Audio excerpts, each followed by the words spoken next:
सुनबाई काय करू राहिली हो माय? धुणं राहिलं, भांडे राहिले, काम कोण करा आता? भाजी करू राहिली, माझा नवरा येऊन जेवायले. तुम्हाला समजत नाही का काही? सकाळी सकाळी उपाशीच गेला माझा नवरा बिना डब्याचा. सकाळी उठायला काय होते माय? तुला एवढा टाइम लागते मा पोराला उपाशी पाठवत तर नाही येत का लवकर? सकाळी उठून का माझ्या लेकराचा डब्बा करून वगैरे तू नाही का? मी सकाळी उठून मला उठा लागते, 5 वाजता उठा लागते. माहित आहे का तुम्हाला काही? तुम्ही तर उठता 10 वाजता. माझ्यासारखी सून भेटेन का तुम्हाला? नाही, मी चालली. मग तुम्हाला वाटत असेल तर टिकवा, नाही तर मग मी चालली. सून जाय मग जाशील तर आणतो मा पोराला दुसरी पोरी तर भक्कम भेटतात आता. बरं बरं ठीक आहे, चालली मग मी. आणा दुसरी, मला आणायची असेल तर.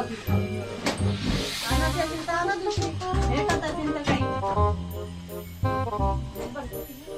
जाऊ नको माय, जाऊ नको मा नाही, पोराला चालली भेटणार मी. नाही हो. नाही हो, जाऊ नाही, नको, नाही. जाऊ नको, जाऊ नको माय, जाऊ आणा नको. दुसरी भेटते तुम्हाला. जाऊ नको मा पोराला भेटणार नाही हो, माय दुसरी जाऊ नको.